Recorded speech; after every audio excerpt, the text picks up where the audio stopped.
This video is sponsored by Squarespace, and Squarespace gives you all the tools you need to create your perfect website. Here's all of the PlayStation hardware you have to look forward to in 2023 and beyond. Here's everything you need to know about PS5 Phase 2. How's it going, everyone? Welcome to PSReady. We are rapidly approaching the middle of 2023, which would make the PS5 2.5 years old, which is kind of crazy. I cannot believe how fast time has flown with this console, but honestly, if you're ranking all of Sony's consoles, PS2 aside and maybe the PS4, I think this might be the best console Sony's ever made. And the coolest thing about it is there's some really cool stuff coming in the future with PS5 Phase 2. So for today's video, I figured I'd bounce back and forth talking about what makes the PS5 great now and how it's going to improve in the future in a few different categories. So let's start out with hardware. As is right now, I think Sony absolutely knocked it out of the park with the PS5's hardware. Tons and tons of games, whether they're PS4 games that get PS5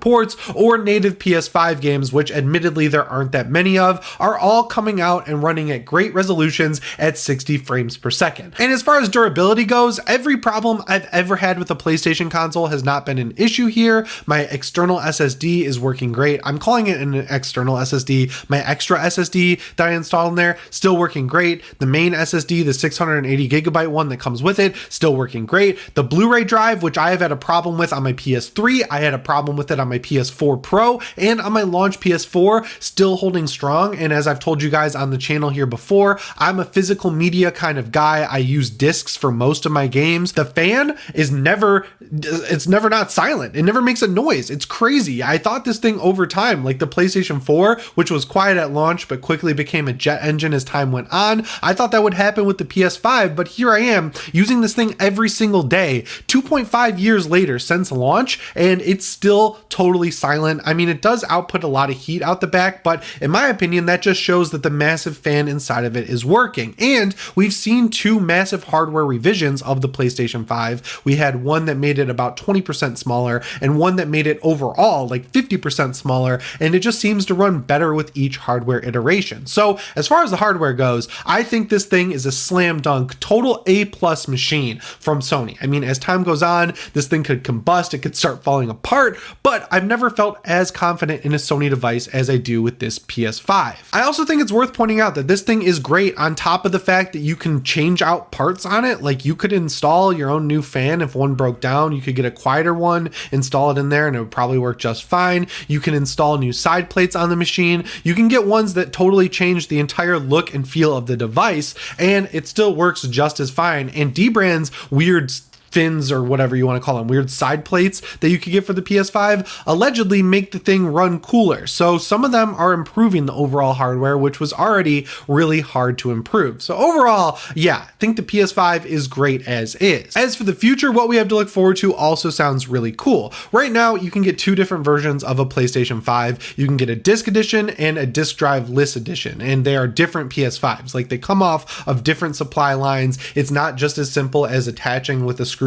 or something like that a disk drive, and Sony is looking to change that. From everything we've heard, by the end of this year, we will have the long-awaited PS5 Gen 2, or the PS5 Slim, whatever you want to call it. Aesthetically, it's allegedly going to look exactly the same. It's going to take up the exact same footprint, it's going to have the same side plates, it's going to have the same overall look and feel of the current PlayStation 5, except for one key change, and that's that the disk drive is going to be fully detachable. You're going to be able to slip a cord through one of the side plates and plug it into a brand new extra USB-C port on the back of your PS5. So what this is going to mean is that Sony can save money on every PS5 they make by only making one PS5, right? Like, all of them are going to come off the line exactly the same, and then at the end of the assembly line, you're going to split them off 50-50. Some of them are going to have a disk drive attached and a new side plate. Some of them are not going to have a disk drive attached, and hopefully they lowered the price across the board. I mean, how awesome would it be if they were able to get the main PS5, the disc drive edition, down to like $450 or $400, and then they could get the Slim without the disc drive down to like $350. That would be phenomenal for a console that's still running games this well. And if you look at the current PS5, it really already is a PS5 Slim in reality. Like, if you are able to, I don't know how you would figure out how to do this, but if you take a launch PS5 and then the current PS5 you can go get at Best Buy or Target or Amazon or at the links down in the description, and you just compare them, The original PS5, the launch model, is much heavier, and the new model of the PS5, all of the weight is smushed towards the bottom, and when you open it up, you can see that the motherboard is like half the size, and it makes sense, but they are dramatically reducing the weight of this thing over time, which is good because that makes it cheaper to produce overall, because when you pack more of these things onto a ship, it makes them more available to the public, which is probably key as to why we've seen so many more PS5 showing up on store shelves. Now bouncing back to the present, we have the PSVR 2. This thing is awesome. I have it. It's right there plugged in. I've used it to play quite a few games, whether you're talking about Pavlov, which is incredible. It's just like Counter-Strike. It has a zombies mode where you can be in a hospital and it actually gets pretty crazy. I've also played the entire game of Resident Evil Village in VR, and it was like totally a new experience, and it remade that game into a survival horror game, which my biggest criticism of the launch version was that it was much more of an action game than Resident Evil 7 was, and both of those experiences have been incredible. I mean, even Horizon, it is kind of like baby's first VR game. It's a solid Sony title with a ton of production value, so I think that's pretty cool as well. Now, we have heard that this thing might not be meeting the sales expectations Sony set for it at launch, but we've also heard that it is doing just fine, and if you take the 270,000 that have been sold already, that would make it the fastest selling VR headset ever, and it just depends how much Sony was really planning to make on this thing, because as with any hardware, what really matters the most is what games you have available, and the library for the PSVR 2 at launch, it was a little slim, but they had some quality stuff there, and as time goes on, it looks like it's getting more and more awesome games. I'm really excited for the Dark Pictures Switchback VR. I'm definitely going to play through that over a weekend when I have some spare time. There are plenty of games they could also bring over from PC, like Onward, or Boneworks, or Bone Labs, or Half-Life Alyx. Sony just has to make sure they put in the work to make that happen, and I would love to see Resident Evil 7 get an upgrade to run in full VR. So yeah, in my opinion, the PSVR 2 is doing solid. Could it be doing better? Yes. Could it be doing worse? Hell yes. So I'm giving it like a 7 out of 10 in terms of launch for the PSVR 2. Moving back to the future is definitely a device that I'm not exactly super excited for if it turns out to be exactly what's rumored. So we heard from Insider Gaming that Sony is working on a new handheld, and then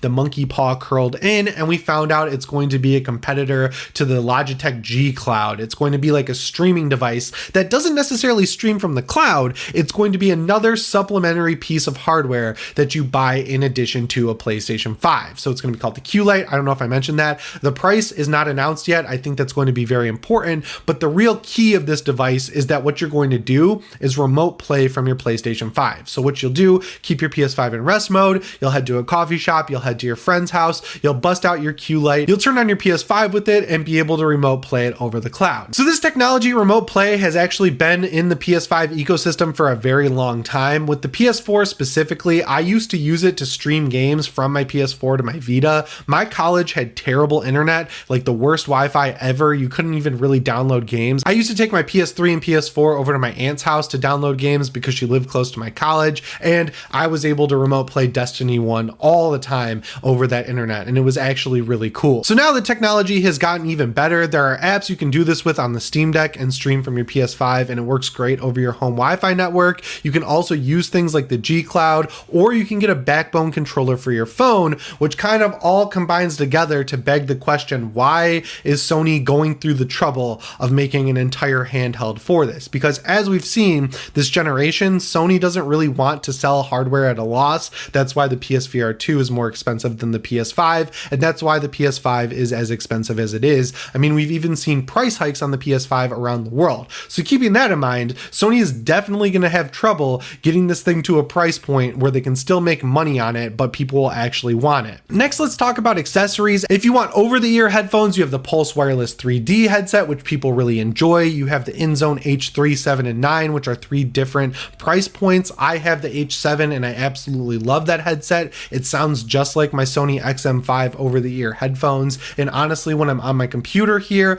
I have no issue using it to listen to music because it's such a good headset. We have so many colorways and special editions of the DualSense. Like I mentioned, we've got red, pink, purple. We've got the Hogwarts Legacy edition. We've got the God of War Ragnarok edition. You can mix and match the different plates on there and it works really well. We also have the DualSense Edge, which I have right here. This is my main controller on everything now. I love the better premium feeling controller parts. I love being able to switch profiles, and I love that I was able to use the classic DualShock sticks on this thing, and it's just extra awesome that if if I ever do get stick drift on here, I can just get an extra little stick module for 20 bucks and be good to go. The price point is great on that. The price point on the controller, I would say, is pretty competitive with the Xbox Elite Series controller, and as someone who has both controllers, this thing is almost better in every way than the Elite Series 2. It's just a much more premium controller across the board. And then bouncing to the future when it comes to accessories, we have a lot of stuff to look forward to. Sony is apparently working on 2 different new headsets, an updated version of the Pulse Wireless 3D, which is similar to what they did during the PS4 generation. They had the Pulse Wireless Gold headset, and then they had the Pulse Wireless Platinum headset, which was even better. They themed it around the trophies, which I always thought was really cool. I think with the PS5 Gen 2, we could see that finally release. And then they're also allegedly working on earbuds. I would guess that they're just kind of like an iteration of the XM4 earbuds or the Sony Link Buds S. I've heard great things from my friend Ken over at the Denki channel about the Link Buds S, and if they use that technology, that'd be awesome. So yeah, having new headsets coming out is great. I would assume that when this new generation of the PlayStation 5 comes out, that's when we'll see more special edition controllers. We'll see special edition consoles that come with special edition controllers, because that's how it's been every other generation. The sky is really the limit there in terms of what we're going to see with new accessories coming out from Sony. Personally, with the adoption of games being able to support keyboard and mouse on console, I would love to see a Sony PlayStation branded keyboard and mouse happen. That would be great. I'd love to see an iteration of this InZone M9 monitor I have, because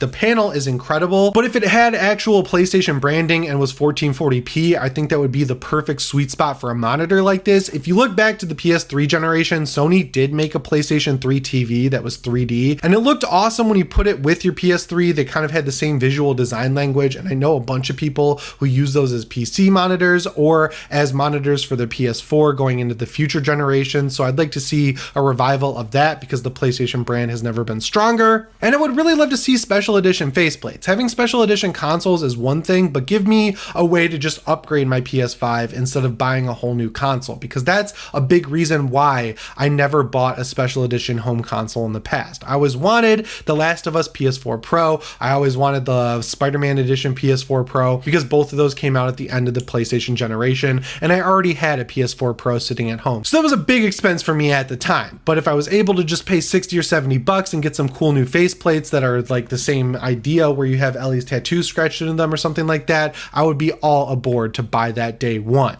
So yeah, the present of PS5 accessories, I'd give it like an A, and as for the future, I have to see the actual stuff be announced, but if we get what we're expecting to get, I think we could be bumped up to an A+. And finally, let's talk about games. As far as the present goes, I have had some great experiences on my PlayStation 5. I mentioned Resident Evil 4 Remake, I mentioned the Callisto Protocol was pretty solid. The Dead Space remake is basically perfect, only second in my opinion to Resident Evil 4's perfect remake. Resident Evil Village was a great experience in PS5 normal mode and in VR mode. It was absolutely incredible. All the games that have gotten 60 FPS updates, whether it's Ghost of Tsushima, Horizon Zero Dawn, Death Stranding, any game that got a 60 FPS update has been better across the board. And even games that are now Xbox exclusive in the future, like Ghostwire Tokyo, they run better on the PlayStation 5 than they do when they eventually come to the Series X a year later, which is absolutely crazy. So yeah, while it was a little dry at the beginning in terms of game releases for the PlayStation 5, I think they really evened things out and gave us some good stuff, with only a few duds to speak of. The future looks even better for the PlayStation 5. We allegedly have the KOTOR remake coming out in just a couple weeks. We have Jedi Survivor, which I'm super excited for, Final Fantasy 16 in June, Spider-Man 2, Wolverine,